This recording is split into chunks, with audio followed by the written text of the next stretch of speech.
Channel بات کرتا ہے اٹھا کے منہ بھی شاہوں سے، جہاں کو باخبر کرتا ہے یہ مفلس کی آہوں سے۔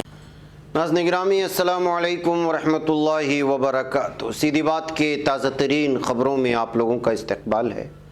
آئیے سب سے پہلے آج کی سرخیوں پر نظر کر لیتے ہیں۔ سری نگر میں گپکار کو کر دیا گیا سیل، فاروق عبداللہ محبوبہ کو گھر سے نکلنے کی اجازت نہیں۔ سخت پولیس بندوبست کے باوجود پی اے جی ڈی لیڈروں کا احتجاج، این سی نے کہا موجودہ حکومت برطانوی راج سے بھی برتر۔ اشتعال انگیز تقریر معاملے میں مزید 2 غنڈوں کے خلاف ایف آئی آر درج۔ مہاراشٹر حکومت کو تیسری لہر میں 80,000 اموات کا خدشہ، پھر کیا لگے گا لاشوں کا ڈھیر۔ مہنگائی سال 2022 میں زندگی کو مزید مشکل بنا دے گی، کانگریس کا بیان۔ تمل ناڈو پٹاخہ فیکٹری میں دھماکے سے 4 مزدور ہلاک، 2 زخمی۔ نفرت انگیز تقاریر اور بھیڑ کے حملوں پر حکومت کی خاموشی کے خلاف جمعیت علماء ہند کی سپریم کورٹ میں عرضی۔ نیا سال مبارک، لائن آف کنٹرول پر ہندوستان اور پاکستان کی فوج نے آپس میں مٹھائیاں تقسیم کی۔ ہندوستان کا افغانستان کو تحفہ، کو ویکسین کی 5 لاکھ خوراکیں روانہ کر دی گئیں۔ 2021 کے دوران 45 صحافی ہلاک ہوئے، آئی ایف جے کا بیان۔ شمالی عراق میں ترک فوج کے آپریشن میں 4 دہشت گرد ہلاک۔ گزشتہ 16 برسوں میں سب سے زیادہ بچوں کی اموات ہونے والا ملک افغانستان ہے۔ غیر قانونی یہودی بستیوں کے خلاف مظاہروں میں اسرائیلی فوج کی مداخلت سے 15 فلسطینی زخمی۔ اگر ماسکو نے یوکرین پر فوجی کارروائی کی تو اسے سخت پابندیوں کا سامنا کرنا پڑے گا، صدر امریکہ کا بیان۔ ناظرین گرامی السلام علیکم ورحمۃ اللہ وبرکاتہ۔ سیدھی بات کے تازہ ترین خبروں میں آپ لوگوں کا استقبال ہے۔ ناظرین گرامی، میں انصار عزیز ندوی اس وقت دن بھر سے آئی ہوئی کچھ اہم ترین خبروں کی تفصیلات لے کر حاضر ہوں۔ تفصیلات میں جانے سے پہلے میں آپ کو اطلاع کر دوں کہ آج کے دونوں پرائم ٹائم شائع ہو چکے ہیں۔ جن احباب نے ہمارے چینل کو سبسکرائب نہیں کیا ہے کر لیں، جن لوگوں نے نہیں دیکھا جا کر کے دیکھ لیں، دوسروں تک پھیلانے کی کوشش کریں، لنک کو شیئر کریں۔ ادارے کی مضبوطی ناظرین گرامی آپ لوگوں کی مضبوطی ہے۔ تفصیلات نیچے ہیں، نئے مہینے کا آغاز ہے۔ آئیے بات کرتے ہیں پہلی خبر کی۔ جموں کشمیر میں حد بندی کمیشن کی سفارشات کے خلاف گفتگو مینیفیسٹو الائنس کے مارچ سے پہلے 3 سابق وزرائے اعلیٰ سمیت کئی لیڈروں کو گھر میں نظر بند کر دیا گیا۔ اس پر نیشنل کانفرنس کے نائب صدر اور سابق وزیر اعلیٰ عمر عبداللہ کافی ناراض ہو گئے۔ بعد میں انہوں نے انتظامیہ پر بڑا الزام لگایا اور ایک تصویر شیئر کی۔ نئے سال کے موقع پر ایک تصویر شیئر کرتے ہوئے انہوں نے کہا کہ انتظامیہ نے ان کے گھر کے باہر دونوں گیٹوں پر ٹرک کھڑے کر دیے ہیں جس سے وہ گھر سے باہر نہیں نکل سکتے۔ انہوں نے یہ بھی کہا کہ انتظامیہ نہیں چاہتی کہ لوگ گھر سے باہر آئیں اور گپکار اتحاد کی طرف سے منعقدہ احتجاج میں شرکت نہیں کر سکتے۔ انہوں نے لکھا، صبح بخیر، 2022 میں خوش آمدید۔ نئے سال میں بھی جموں کشمیر پولیس غیر قانونی طور پر لوگوں کو گھروں میں نظر بند کر رہی ہے۔ انتظامیہ معمول کی جمہوری سرگرمیوں سے بھی خوفزدہ ہے۔ گپکار اتحاد کے پرامن مظاہرے میں خلل ڈالنے کے لیے پولیس نے ہمارے گھر کے دونوں دروازوں کے باہر ٹرک کھڑے کر دیے ہیں۔ کچھ چیزیں کبھی تبدیل نہیں ہوتی۔ ناظرین گرامی، ہریدوار میں دھرم سنسد کے دوران مبیناتوں پر اشتعال انگیز تقریر کے معاملے میں مزید 2 غنڈوں کے خلاف ایف آئی آر درج کر لی گئی ہے۔ اتراکھنڈ کے ڈی جی پی اشوک کمار نے بتایا کہ وائرل ویڈیو کلپ کی بنیاد پر ایف آئی آر میں مزید 2 ناموں کو جوڑا گیا۔ انہوں نے بتایا کہ ایف آئی آر کی کاپی میں ساگر سندھو مہاراج اور یتی نرسندانک گری کے نام بھی شامل ہیں۔ ان دونوں پر مبیناتوں پر اشتعال انگیز تقریر معاملے میں دفعہ 295 لگائی گئی ہے۔ نئے سال کے پہلے دن ہی جھٹکا دیتے ہوئے مہاراشٹر حکومت نے 8 ملین کورونا معاملوں اور 80,000 اموات کا امکان ظاہر کر دیا ہے۔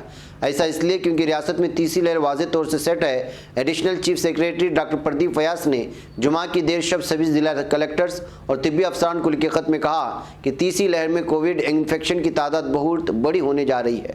ڈاکٹر پردیپ کا ماننا ہے کہ اگر تیسری لہر میں 80 لاکھ کووڈ معاملے آتے ہیں تو بھلے ہی 1% معاملے میں ہلاکت تصور کیا جائے تو بھی ہم 80,000 اموات کو درج کر سکتے ہیں۔ انہوں نے افسران سے اپیل کی کہ وہ اس بیان سے سست نہ ہوں کہ تیسری کووڈ اومیکرون لہر ہلکی اور خطرناک نہیں ہے۔ ناظرین، کانگریس نے کہا کہ مہنگائی کی وجہ سے لوگوں کا جینا مشکل ہو گیا ہے اور حکومت اس پر قابو پانے میں ناکام ہو رہی ہے، جس کی وجہ سے ضروری اشیاء کی قیمتیں آسمان کو چھو رہی ہیں۔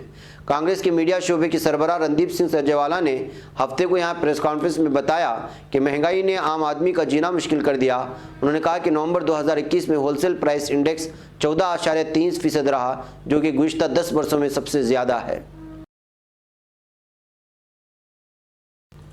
ناظرین، تمل ناڈو کے ویردھون نگر کے شیوکاشی کے قریب میٹوپٹی میں ہفتے کو ایک پرائیویٹ پٹاخہ فیکٹری میں دھماکے سے 4 مزدوروں کی موت ہو گئی ہے اور 2 دیگر شدید زخمی ہوئے ہیں۔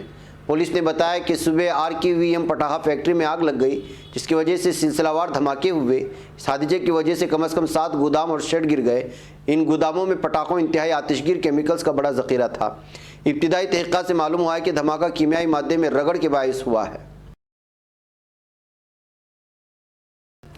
ناظرین، دھرم سنسد اور دوسرے ذرائع کی طرف سے ملک میں نفرت پھیلانے والوں اور بھیڑ بنا کر حملہ کرنے والوں کے خلاف حکومت اور انتظامیہ کی مبینہ خاموشی کے پیش نظر جمعیت علماء ہند نے جمعہ کو سپریم کورٹ سے رجوع کیا۔ اطلاع آج یہاں جمعیت علماء ہند کی طرف سے جاری کردہ ایک ریلیز میں دی گئی ہے۔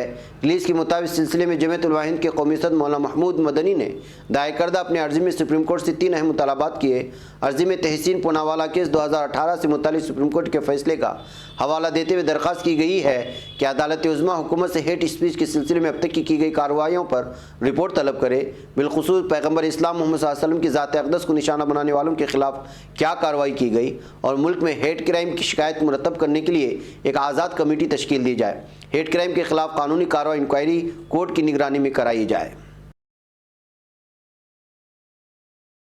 ناظرین، ہندوستان اور پاکستان کی فوج نے ہفتے کو سال نو کی آمد پر ضلع پونچھ میں لائن آف کنٹرول پر آپس میں مٹھائیاں تقسیم کی۔ جموں میں مقیم ایک دفاعی ترجمان نے اپنے ایک بیان میں کہا کہ باہمی اعتماد سازی اور امن و سکون کو یقینی بنانے کے لیے سال 2022 کے آغاز پر پونچھ اور میڈھر کراسنگ پر ہندوستان اور پاکستانی فوج نے آپس میں مٹھائیاں تقسیم کر ایک دوسرے کو مبارکبادی بھی دی۔ بیان میں کہا گیا کہ سرحدوں پر جاری جنگ بندی معاہدے پر عمل درآمد کے بیچ اس قسم کے اقدامات سے جموں کشمیر میں امن و آشتی کو مزید فروغ ملے گا۔ ناظرین، ہندوستان نے ہفتے کو افغانستان کو کووڈ-19 کی کوویکسین کی 5 لاکھ خوراکیں بھیجی ہیں اور آنے والے ہفتوں میں 5 لاکھ مزید خوراکوں کی کھیپ بھیجی جائیں گی۔ وزارت خارجہ نے ایک بیان میں بتایا کہ ویکسین کی خوراکیں کابل کے اندرا گاندھی اسپتال کے حوالے کر دی گئی ہیں۔ ناظرین، دنیا میں صحافیوں کی سب سے بڑی تنظیم انٹرنیشنل فیڈریشن آف جرنلسٹ کی جانب سے تفصیلات جمعہ کو پیش کی گئی ہیں کہ IFA کے مطابق گزشتہ 30 برسوں کے دوران ہلاکتوں کی کم ترین شرح ہے، اور یہ ہے کہ 2020 میں 65 صحافیوں کو مارا گیا تھا، جبکہ 2021 کے دوران 45 صحافی ہلاک ہوئے ہیں۔ تاہم IMF نے کہا کہ 2021 میں اس رجحان کی تصدیق ہوتی ہے کہ ہلاک کیے جانے والوں میں ان میڈیا کارکنوں کی تعداد زیادہ ہے جنہوں نے اپنی برادریوں، شہروں اور ملکوں میں بدعنوانی، جرائم اور طاقت کے ناجائز استعمال کو بے نقاب کیا ہے۔ ناظرین، شمالی عراق کے قندیل علاقے میں دہشت گردوں کے خلاف کارروائی میں 4 دہشت گرد بے بس کر دیے گئے ہیں۔ وزارت دفاع کے سماجی رابطوں کے پیج پر جاری کردہ بیان میں واضح کیا گیا ہے کہ قندیل علاقے میں تعین کردہ PKK کے 4 دہشت گردوں کو ناکارہ بنا دیا گیا اور ہماری دہشت گردوں کے خلاف جنگ مؤثر پرعزم طریقے سے جاری رہے گی۔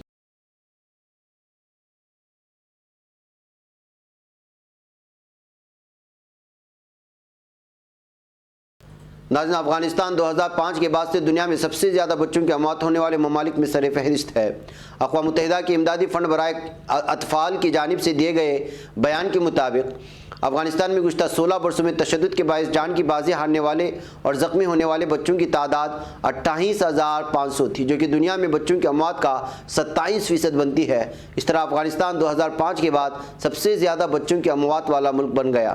بیان میں اس بات پر زور دیا گیا ہے کہ پوری دنیا بالخصوص افغانستان میں بچوں کو تشدد سے بچانے کے لیے ہر ممکن کوشش کی جانی چاہیے۔ ناظرین، مقبوضہ دریائے اردن کے مغربی کنارے میں غیر قانونی ظالم یہودی غاصب یہودی بستیوں کے خلاف مظاہروں میں ظالم اسرائیلی فوج کی مداخلت سے 15 فلسطینی زخمی ہوئے ہیں۔